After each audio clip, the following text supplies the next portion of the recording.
ഫെബ്രുവരി 21-22 തീയതികളിലായി invest Kerala global summit കേരളത്തിൽ നടക്കാനിരിക്കുകയാണ്. ലോകത്തിലെ പ്രധാനപ്പെട്ട കമ്പനികളെയെല്ലാം ഈ സമ്മിറ്റിന്റെ ഭാഗമാക്കും.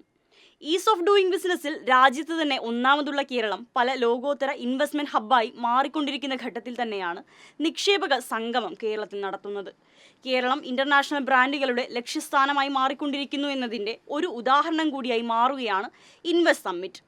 ഇൻവെസ്റ്റ് കേരള ഗ്ലോബൽ സമ്മിറ്റിന് മുന്നോടിയായി രാജ്യത്തെ ആദ്യ ഇന്റർനാഷണൽ ജെൻ AI കോൺക്ലേവ്, കേരളത്തിലെ ആദ്യ international robotics round table conclave, maritime and logistic round table, food tech conclave, international biotechnology and life science conclave, waste management and recycling conclave, tourism conclave, automotive summit, വിഴിഞ്ഞം conclave, ambassadors meet തുടങ്ങി കേരളത്തിൻ്റെ വ്യവസായ മേഖലയിലെ വളർച്ച എടുത്തുകാട്ടുന്ന നിരവധി പരിപാടികളും ഇതിനോടകം നടത്തിക്കഴിഞ്ഞിട്ടുണ്ട്.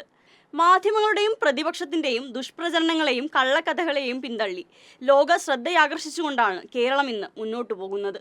ആഗോളതലത്തിൽ കേരളത്തിൻ്റെ പേര് ഉയർന്നു കേൾക്കുന്ന സാഹചര്യത്തിൽ ലോകരാജ്യങ്ങളോടൊപ്പം നമ്മുടെ നാട്ടിലുള്ളവരും കേരളത്തിൻ്റെ വളർച്ചയെ രാഷ്ട്രീയ ഭേദമന്യേ അംഗീകരിക്കുന്നു എന്നതും ശ്രദ്ധേയമാണ്. കേരളത്തിൻ്റെ ചരിത്രത്തിലെ ഏറ്റവും മുന്നൊരുക്കങ്ങൾ നടത്തിയ നിക്ഷേപക സംഗമം കൂടിയാണിത്.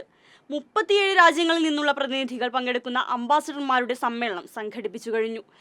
വ്യവസായ കേരളം ഏറെ പ്രതീക്ഷയോടെ ഉറ്റുനോക്കുന്ന ഈ ഉച്ചകോടി കേരളത്തിലെ ജനങ്ങളുടെ ജീവിത സാഹചര്യത്തിലുണ്ടാക്കുന്ന മാറ്റം അത്യന്താപേക്ഷിതമായിരിക്കും.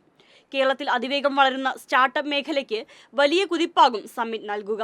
കേരളം ഇന്നേ വരെ കാണാത്ത ചരിത്ര സംഭവമായി ഈ ആഗോള നിക്ഷേപക സംഗമം മാറും എന്നതിൽ തർക്കമില്ല.